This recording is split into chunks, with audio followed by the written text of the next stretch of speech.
है everyone, welcome back to my channel. तो देखिए, आज मैं लेकर आई हूँ एक प्यारा सा प्लांट जिसका नाम है जेड प्लांट। तो जेड प्लांट वैसे तो 12 मासी प्लांट है। सर्दियों में, गर्मी में, बरसात में ऐसा ही बना रहता है। बस सर्दियों में थोड़ा डोरमेंसी में चला जाता है, जिसकी वजह से थोड़ी बहुत सी लीव्स ये अपनी गिरा देता है और ग्रोथ रोक देता है बस। लेकिन ये जाना जाता है बॉन्साई के लिए। ये बॉन्साई और टोपियारी इसकी बहुत अच्छी बनती है। एक आप प्लांट ले आइए और कटिंग से ढेरों तैयार हो जाएंगे इसके। मेरे भी हो गए हैं और कुछ ख़राब भी हो गए हैं क्योंकि बारिशों में अक्सर ये ख़राब हो जाता है ज़्यादा पानी की वजह से। तो इसकी बात कर लेते हैं।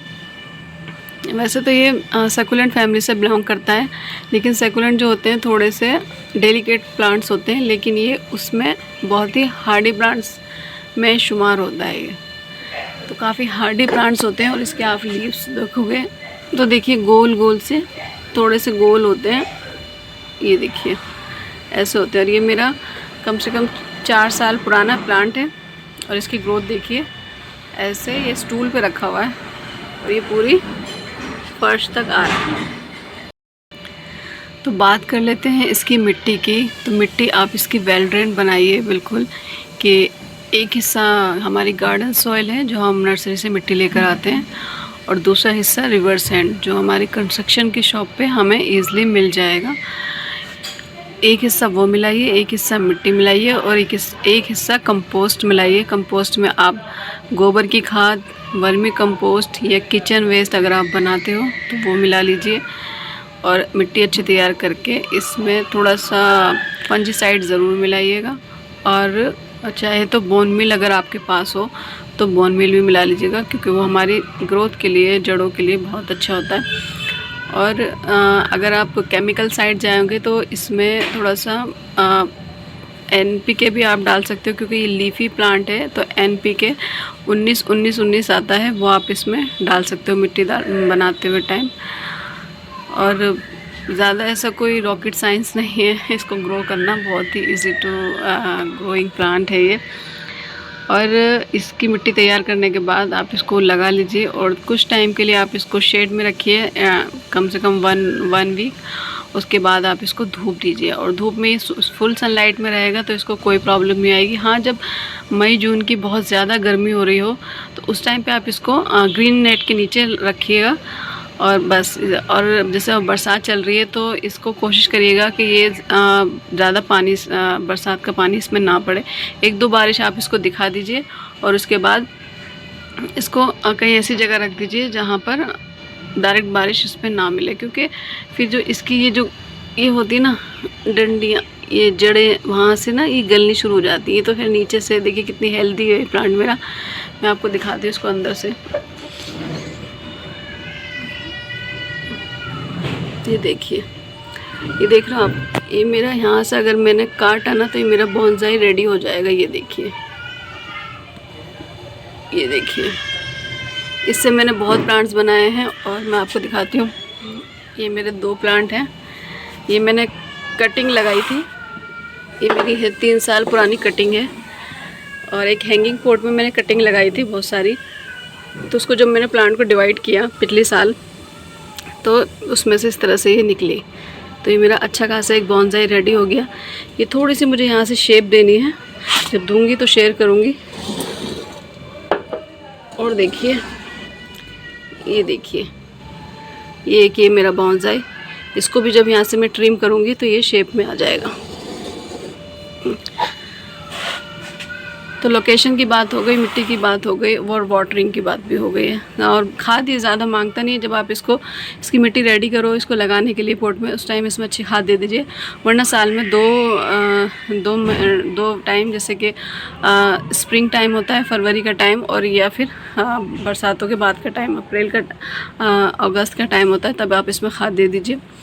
और अगर लिक्विड में अगर हम जाएँ तो इसको NPK आप दे सकते हो, वरना तो जो प्याज की छिलकों की हम बायो एंजाइम बनाते हैं वो आप इसे दे सकते हो।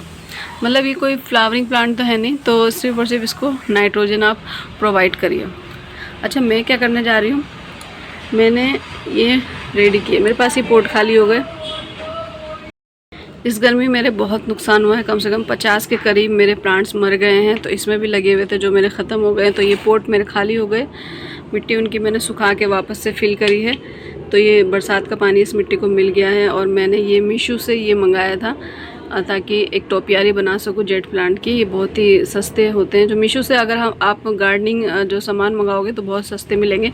अमेज़ोन पे तो ज़रा महंगे मिलते हैं, मीशो से आप ट्राई करिएगा, हर चीज़ बहुत सस्ती मिलती है। तो ये मेरे को 120 के ये 2 मिल गए थे मुझे, और मैंने इसको इस तरह से इसमें फ़िट कर दिया है। और इसके अब मैं लूँगी कटिंग। तो देखिए जिस तरह से ये कटिंग है ये रही, तो ये कटिंग लेके मैं इसको यहाँ पर लगा के फिट कर दूँगी इसे। और कटिंग से आपको इसको टाइम टाइम पे प्रोपोगेट करते रहिए, इसकी तादाद बढ़ाते रहिए, क्योंकि कुछ कब नहीं, हमें पता नहीं है कब हमारा मदर प्लांट किसी वजह से मर जाए। क्योंकि कभी कभी हमारे पौधे ऐसे होते हैं ना कि सब कुछ ठीक चल रहा होता है और अचानक से वो सूखने शुरू हो जाते हैं, गलने शुरू हो जाते हैं। तो हो सकता है उनकी लाइफ उतनी होती हो जैसे इंसानों की होती है, एक वक्त आके वो भी ख़त्म हो जाते हैं, अचानक से उनकी भी डेथ हो जाती है। तो पौधों का भी यही हिसाब है, सब कुछ ठीक होते होते भी अचानक से उनका कुछ ना कुछ प्रॉब्लम उनमें आती है जो हमें समझ भी नहीं आती। बहुत सी प्रॉब्लम दिखती है, समझ आती है, लेकिन कुछ प्रॉब्लम समझ नहीं आती और अचानक से हमारा पौधा ख़त्म हो जाता है। तो बेहतर है उसको क्या कहते हैं, कटिंग से ग्रो करते रहो, ताकि ज़्यादा तादाद में पौधे बन जाएं और हमारा इतना हमें नुकसान भी फील ना हो।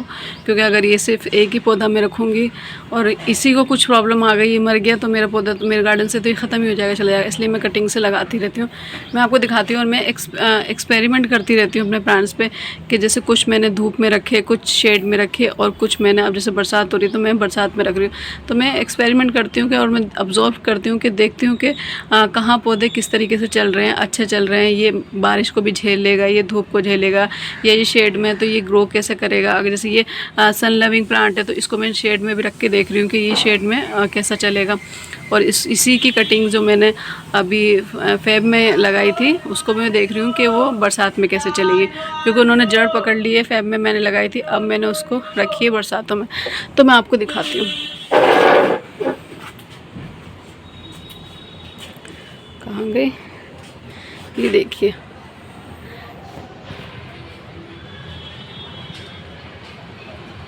ये 2 पोट में रखी हुई है, और ये बिल्कुल बारिश में, जैसे ये ऊपर से देखिए ऐसे खुला है, बारिश आती है डायरेक्ट आती है, इसकी मिट्टी बिल्कुल नहीं सूख पा रही।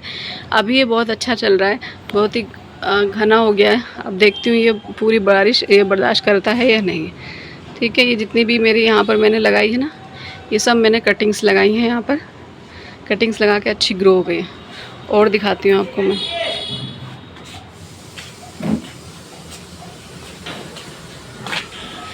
ये देखिए, ये मॉर्निंग की सनलाइट आती है, ये उसमें रखा हुआ है मेरा। ये मैंने बोनसाई बनाया है, कटिंग से ही तैयार करें। ये देखिए, इसमें मैंने पेबल्स डाले हैं, ये भी मैंने मीशो से मंगाए थे, 1 किलो 100 रुपये का आ गया था।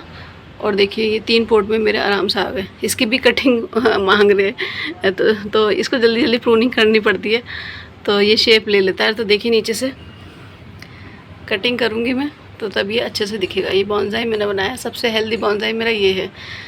तो और देखिए, और छोटी से छोटी इसकी कटिंग चल जाती है। ये देखिए, ये कितनी छोटी कटिंग्स मैंने लगाई है, और ये भी मॉर्निंग सनलाइट में ही रखा रहता है मेरा बिल्कुल। और ये खंगर होती है ना, उसमें मैंने लगा रखी है। तो हर तरीके की मिट्टी में चेक करते रहना चाहिए।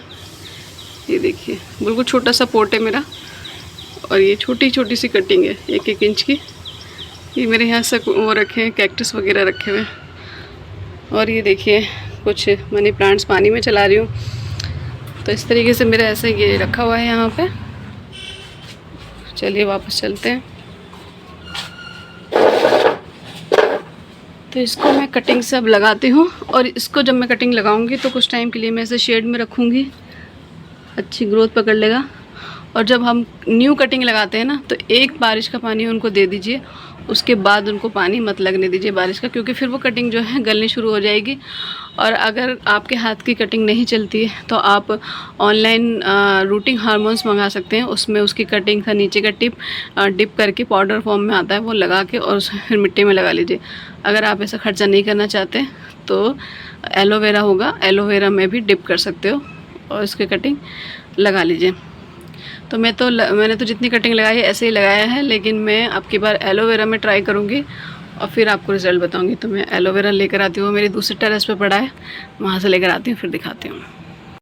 तो ये देखिए मैं ले आई और छोटी सी कटिंग लेकर आई। बस यहाँ पर इसकी टिप से मैं एलोवेरा की टिप से ये जेड प्लांट की कटिंग को लगाऊंगी और उसमें मिट्टी में लगा दूंगी। वैसे मैं ये एलोवेरा है, दूसरी छत पे पड़ा रहता है। पूरी गर्मी सर्दी में इसको पानी नहीं देती हूँ और बस ये बरसातों के भरोसे रहता है। और मैं सोच रही हूँ मैं इसको इसी छत पे ले आऊँ इन्हीं प्लांट्स के साथ, अकेला है बेचारा वहाँ पे। चलिए तो कटिंग करते हैं, कहाँ से करें। अच्छा, ये जैसे इसको ना लोग बड़े शेप देते हैं, जैसे अब मेरा ये बन रहा है, इसके देख लो आप नीचे तक लटक रहे हैं, तो ये मोर की शेप ले रहा है ये इस तरह से। जैसे ये नीचे इसकी ये नीचे फेदर बन जाएगा, आगे की तरफ इसका वहाँ पर इसका फेस बन जाएगा। तो ट्राई करूँगी मैं भी इसको बनाने की। शेप देते रहना पड़ता है, काफ़ी साल इसमें लगेंगे तब जाके शेप में आएगा। खैर ट्राई करेंगे तभी कुछ होगा, ऐसे तो नहीं होने वाला। सालों लग जाते हैं। गार्डनिंग बड़ा पैशन का काम है, सब्र का काम है। नहीं तो आपके पास पैसे हो तो आप बनाए ले आए, नर्सरी से मिल जाते हैं। अच्छी नर्सरी, बड़ी नर्सरी होती है तो उसमें ये सब चीज़ें रेडी किए हुए मिल जाती हैं, लेकिन काफ़ी हज़ारों में मिलते हैं। और जो अपने हाथ का हम बनाते हैं उसकी खुशी अलग ही होती है। चलिए तो फिर मैं इसकी कटिंग शुरू करती हूँ। अच्छा, एक बात और, जब भी आप कोई कटर वगैरह लें तो उसको वॉश कर लीजिए। और एक कटिंग जब आप एक प्लांट को आप कट करो तो दूसरे प्लांट को टच करने से पहले उसको फिर से वॉश कर लीजिए, क्योंकि उसमें कुछ भी कुछ फंगस वगैरह हो, कुछ प्रॉब्लम हो प्लांट में, तो वो इस कटर में हमारे लग जाती है, जिसकी वजह से अगर हम दूसरे को कट करेंगे तो वो उसमें भी लग जाएगा। एक तरीके से छुआछूत वाली बीमारी का इनमें चक्कर रहता है, ख़ास करके रोज़ प्लांट का। तो आप में तो क्यों उसका कटर ही आप अलग रखिए, क्योंकि बाकी प्लांट से वो थोड़ा डेलिकेट और जितना वो हार्डी प्लांट होता है उतना कहीं ना कहीं वो सेंसिटिव भी होता है। चलिए मैं देखती हूँ, मैं नोटिस कर रही हूँ कि मैं ये कटिंग करती हूँ और मैं यहाँ से ऐसे काट देती हूँ। ये कट गई और मुझे चाहिए लंबी लंबी ब्रांचेस, क्योंकि ये थोड़ा सा गोल है तो ये लंबा है। तो प्यारी मैंने और भी बनाई है, मैं आपको दिखाती हूँ, एक मोटा भी दिखाती हूँ, उससे पहले मैं भूल जाऊँ। ये देखिए, ये तो मैंने ऐसी रोड पड़ा था मेरा फ्लेक्सिबल, उसको मैंने लगा के उस पर कटिंग चढ़ाई है। इधर मैंने ये बोतल से ये थोड़ा सा बॉल शेप में देने की कोशिश कर रही हूँ। देखो कब तक तैयार होता है। ये देखिए, ऐसे मैंने ये हैंग किया हुआ है, ये रहा। तो ये मैंने बनाया था, पर अब की बार मैंने ये ऑनलाइन ही मंगा लिया। चलिए 2 कटिंग हो गई। और इसकी सबसे अच्छी बात मैं आपको बताती हूँ कि ये ना एक लीफ से भी ग्रो हो जाता है। ये देखिए, ये ऐसी लीव्स होती है ना, इससे भी ये ग्रो हो जाता है। अगर ये भी आप मिट्टी में डाल दोगे ना तो ये यहाँ से भी जड़ पकड़ लेगा। तो इसको पानी आपको कम देना है, लेकिन अगर इसमें ज़्यादा ही पानी कम हो जाए तो इसके साइन पता है क्या होते हैं कि जो इसके लीव्स होते हैं ना वो बिल्कुल श्रिंक करने लग जाते हैं। ये देखिए, अभी तो ये हेल्दी से हैं, तो वो एकदम जैसे चूड़े चूड़े से रिंकल्स आ जाती हैं उसके लीव्स के अंदर। तो उससे हमें पता चलता है कि इसमें अब बिल्कुल पानी नहीं है, तो इसको नीड है पानी की। अब मैं एलोवेरा में मैं एक हाथ से कैसे पकड़ूं, दिखाती हूँ आपको भी। ये देखिए, मैंने इसकी लगा दी है कटिंग। अभी ऐसे ग्रो करते करते ये भर जाएगा। इसको मैं यहाँ थोड़ा सा ना एक धागे से बांध के इसको ऐसे ऊपर कर दूँगी। अभी ये कुछ महीने लेगा कटिंग में, कम से कम ये जब गर्मियाँ शुरू हो जाएंगी तब ये अपनी शेप नज़र आएगी इसकी। अभी तो मैं कटिंग 2-3 कटिंग लगा के छोड़ देती हूँ। तो ट्राइपॉड मेरा हो गया है टूट, बेटी ने तोड़ दिया है। अब मुझे ऐसे हाथ से बनानी पड़ती है, थोड़ी दिक्कत होती है, हर चीज़ नहीं दिखा पाती, क्योंकि दोनों हाथों का भी इस्तेमाल करना पड़ता है। तो मैं ये पूरा कटिंग लगा के दोनों में फिर मैं आपको फाइनल लुक दिखाती हूँ। देखिए, मैंने लगा दिया है। अभी तो ये कुछ ऐसा नज़र आ रहा है, लेकिन जब ये ग्रो करेगा अच्छे से तो ये पूरा यहाँ तक आ जाएगा। और इसको धागे से बांध के मैं एक शेप दे दूँगी, बिल्कुल राउंड शेप, और ये बहुत खूबसूरत लगेगा। ये देखिए, ये लगा दी मैंने यहाँ पर। सोचो एक ही कटिंग और लगा दूँ, कुछ नहीं पता कटिंग कौन सी चलेगी कौन सी नहीं। कभी कहाँ जब हम कटिंग लगाएं तो कम से कम 4-5 कटिंग एक साथ लगाएं, क्योंकि कुछ कटिंग ख़राब भी हो जाती है और कुछ चलती है। सभी कटिंग चलें ये पॉसिबल नहीं है। तो बस मैं लगा लेती हूँ और आपसे लेती हूँ मैं विदा, और फिर मिलते हैं किसी नई वीडियो के साथ। तब तक के लिए बाय बाय, अल्लाह हाफिज़, टेक केयर।